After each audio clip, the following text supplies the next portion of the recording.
Vocês sabem por que o Grêmio parou de jogar bem assim tão de repente? Eu tenho um palpite.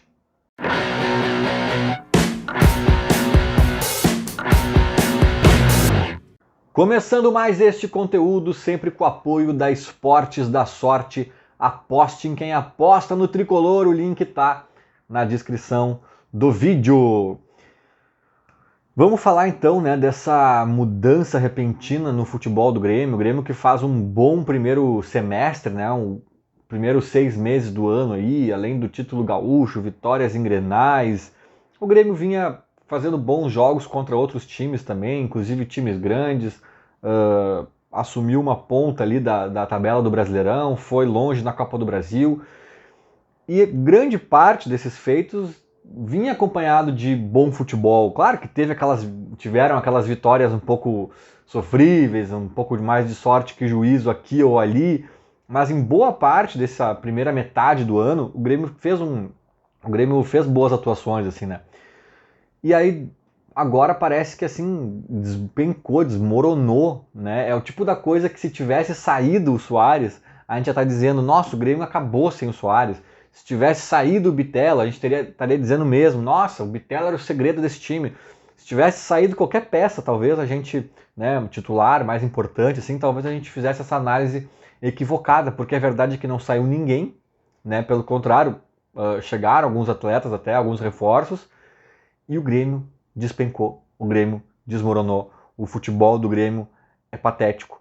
A gente está vendo aí um Flamengo que era um momento perfeito para tentar fazer o crime no Flamengo, que é um forte time, um grande elenco e tal. Favoritos contra nós, é verdade, mas o Grêmio. A gente comemorou que jogou bem nesse jogo de volta, alguns minutos e tal, e no frigir dos ovos tomou 3-0 no agregado, não chegou nem perto, em momento algum, de botar a mão nessa vaga para a final. No Brasileirão, embora ainda esteja na zona de Libertadores, o recorte dos últimos 5 jogos é de um Grêmio pavoroso, né? Um Grêmio que faz campanha de segunda metade da tabela nesses últimos 5 ou 6 jogos, sei lá.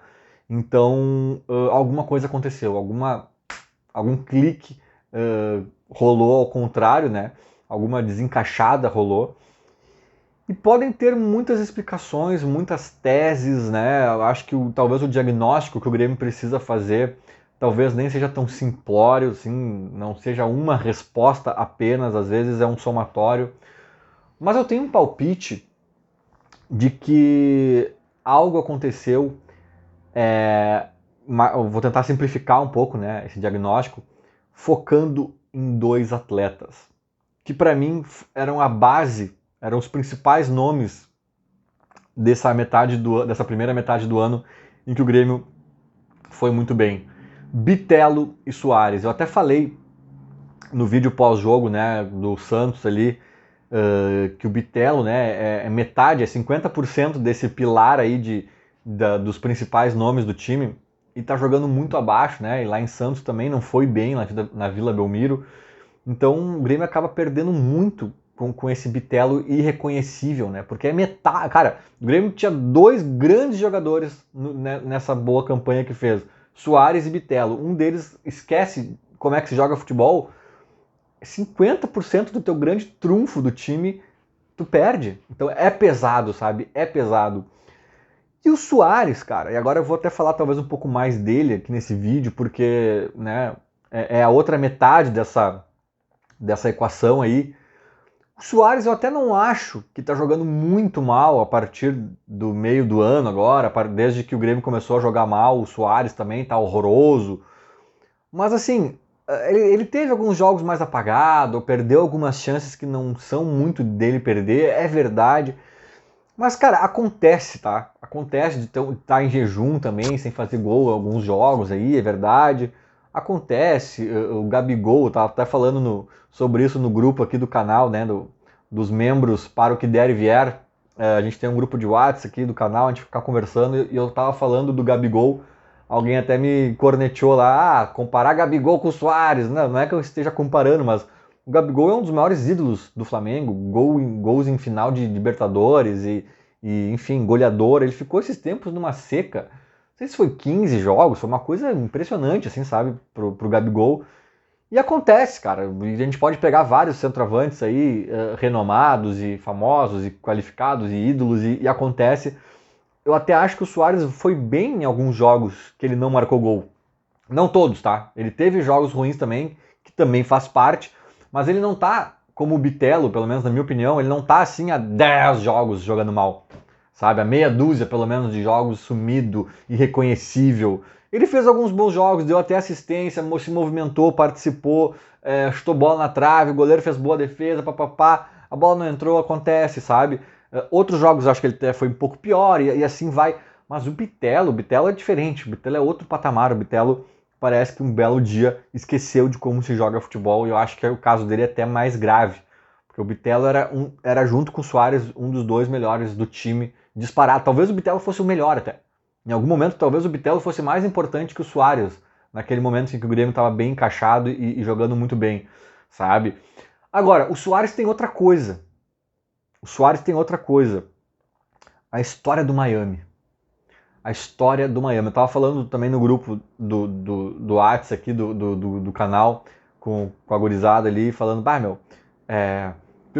daí rolar aquele papo assim, já que a gente não vai ganhar nada esse ano, já que é um ano perdido, já que tá esse clima aí de fim de festa, tinham que ter vendido o Suárez por 10 ou 15 milhões lá de dólares no meio do ano pro Miami e seria melhor, né? O Grêmio não disputa mais nada mesmo, botava esse dinheiro no bolso. Eu não sei se eu concordo ou discordo, não vem ao caso, não é sobre isso que eu vou falar, mas o ponto é que a direção não teve essa escolha. A direção botou essa oferta na mesa. A direção não foi irredutível, assim, não, o Suárez não sai e não tem conversa e fim de papo. Não.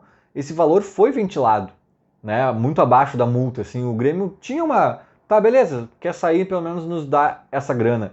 O Miami que não quis pagar essa grana, ou não pôde pagar por questões de fair play financeiro lá, não sei bem qual é a questão lá da MLS, mas por um motivo ou por outro, o Miami que não fechou o negócio.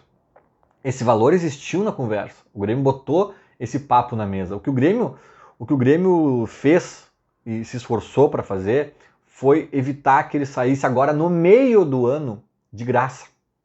Porque isso sim eu acho que teria seria devastador assim, para o anímico da torcida, do próprio clube, né? As campanhas de sócio ali, tudo muito baseado em Suárez e tu vai na Grêmio Mania, lá tem manta, tem não sei o que do Suárez, mãozinha, papapá, e daqui a pouco o cara ia ficar com a pecha de traidor, 6 meses e vazar de graça, nos deixar na mão aqui num projeto, cadê o cara que queria Libertadores e tal? Aí o Grêmio falou, beleza, pelo menos sai nos dando um valor, que daí acho que atenua, a gente pega esse valor, o Grêmio tá falido, respira, talvez com parte desse valor até compra um reforço de peso. Eu acho que foi feita uma conjectura nesse sentido, mas se achou melhor ele sair no final do ano, não nos deixar na mão, né? Não nos pegar no contrapé no meio da temporada. E aí vai sair de graça, mas pelo menos cumprindo um ano desse contrato. E aí eu acho que a coisa fica muito em torno do joelho. Tipo, cara, não aguentei mais. Meu joelho cantou e berrou.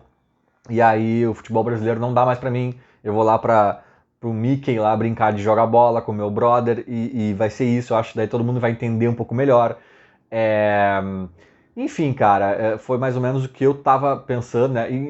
Abrindo parênteses, diga-se de passagem, eu até acho que essa história do joelho tem muita verdade mesmo. Eu acho que isso não é só o Messi ter ido para lá, eu acho que o Suárez sentir o calendário, a intensidade aqui do nosso futebol e o joelho dele ter realmente gritado mais um pouco, eu acho que fez a diferença para a decisão dele, sabe? Só que, em sendo verdade, isso eu acho que foi muito mal comunicado, cara. Foi muito mal comunicado por parte do Grêmio e do Suárez, tipo assim, porque isso é muito compreensível. Uma questão clínica, né, cara? Uma questão de dor. Dor é um negócio horroroso, conviver com isso, né? É uma coisa de, poxa, o cara vai fazer 37 anos agora, em janeiro. Dá pra entender, sabe? Tá, não deu, cara, não deu. Aqui, ele achou que o futebol brasileiro era uma baba, não é bem assim. Tem um calendário cruel, tem um monte de coisa, logística, viagens grandes e tal. A gente compreenderia. Mas deu uma brochada geral essa história do Suárez, né?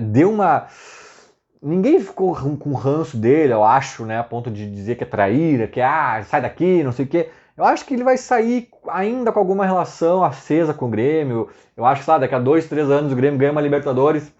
Acho que o Suárez vai postar alguma coisa na rede social dele. Ah, parabéns, Grêmio, não sei o quê. Sabe, eu acho que vai ficar uma coisa assim, não vai ser uma ruptura traumática, sabe? Mas a história deu uma desgastada. Deu uma desgastada. E esse é meu ponto que eu acho que talvez justifique um pouco também o momento ruim do Grêmio. Eu acho que isso respinga no elenco. Eu acho que deu uma brochada, uma desanimada na torcida, né? Que eu acho que não chega a ponto de ser um ranço, né? Uma questão negativa com o Suárez, mas deu uma, né? A galera ficou menos empolgada e talvez os jogadores também. Eu acho que quando o Suárez chega, o efeito Suárez impacta nos jogadores, no sentido de empolgação, de esticar a corda. Tá todo mundo imbuído, querendo ajudar, vendo o Suárez, que é um cara do tamanho dele, se esforçando, e os caras querendo se esforçar junto. E o Suárez chegar aqui com o sonho de ganhar a Libertadores do ano que vem. E para isso o Grêmio tinha que correr atrás de estar na Libertadores do ano que vem. Daqui a pouco isso tudo cai, o Suárez nem vai mais estar aqui ano que vem. O Suárez está aqui cumprindo uma tabela que ficou muito claro que ele não queria mais estar cumprindo. Que se não fosse o Grêmio ter batido o pé nos 10 ou 15 milhões de dólares, ele nem estava mais aqui, cara. Ele estava pré-aposentado em Miami, brincando com o Mickey e com o Messi. Né? Então, eu acho que isso pode ter dado, porque nem tudo no futebol é tática, estão perdendo porque saíram os 3 zagueiros, porque o Renato fez isso, porque deixou de fazer aquilo, porque, cara, às vezes é muito aqui, ó, às vezes é muito aqui, e pode ter rolado uma desmotivada geral esse negócio do Suárez, porque eu repito, eu não acho que porque daí no grupo do WhatsApp eu falei isso e alguém disse, é engraçado que tu disse que se o Suárez saísse no meio do ano, daria uma sensação de que ele pulou da barca, nos abandonou e papapá, né? Engraçado que ele não saiu e a minha sensação é meio que essa. Já tenho meio que essa sensação, né? Então, eu acho que tem um pouco disso rolando com a torcida, imagina com os jogadores. Imagina com os jogadores. Então, eu não acho que o Suárez está fazendo corpo mole, eu não acho que ele está desinteressado, que nossa, a diferença é que no início do ano ele deveria estar botando o dedo na cara dos colegas no vestiário e agora ele está lá indiferente, ouvindo o radinho dele. Eu não acho que isso mudou muito. Eu acho que o Suárez é profissional, acho que ele tá. Eu até tô vendo nos últimos jogos ele se entregando, gritando com o juiz, gritando com o time, sabe, brabo quando não recebe a bola, tentando, correndo, se doando. Eu não acho que o Suárez largou, nos abandonou. Mas acho que a história de Miami rolou já um ruído, um desgaste, uma brochada geral que pode sim estar impactando no futebol do Grêmio. Aí tu soma a isso um Bitelo que tá mal, que era o outro alicerce, talvez, outro pilar de qualidade desse time, não tem quem resista. Não tem quem. Até não sei se o Bitelo estar mal não pode ser um pouco de reflexo disso tudo que eu tô falando do caso Suárez, sabe? Dessa desmotivada, dessa. Né? Ou podem ser mil fatores. O Bitelo pode estar com a cabeça na Europa, pode estar simplesmente naquelas fases que todo jogador enfrenta, né? De altos e baixos, pode estar com a questão física, não sabe-se lá como, né? Já há muito tempo esticando uma corda, não sei. Pode ter mil explicações pro caso do Bitelo, mas eu acho que talvez para o caso do time inteiro como um todo está pior consideravelmente a partir desse talvez segundo semestre do ano, eu acho que pode ter um caráter anímico de um caso Suárez, né, que foi um balde de água fria para todo mundo, e obviamente com um Bitelo desaprendendo a jogar futebol ali no meio de campo, prejudica o time e as individualidades também como um todo. Talvez por aí, né? Esses dois nomes, Suárez e Bitelo, que foram dos principais na boa fase do Grêmio, talvez por aí a gente consiga achar fragmentos de explicações, né, de diagnósticos para esse momento horroroso em que o Grêmio vive. Não sei, só minha opinião, digam a de vocês aí nos comentários, concordam, discordam, mas o importante é que o Grêmio consiga entender esses diagnósticos e solucionar essa questão, porque não é de hoje que a gente vem falando disso e daqui a pouco o ano chega ao fim e pode ser tarde demais. Feito? Era mais ou menos isso. Falou. Abraço.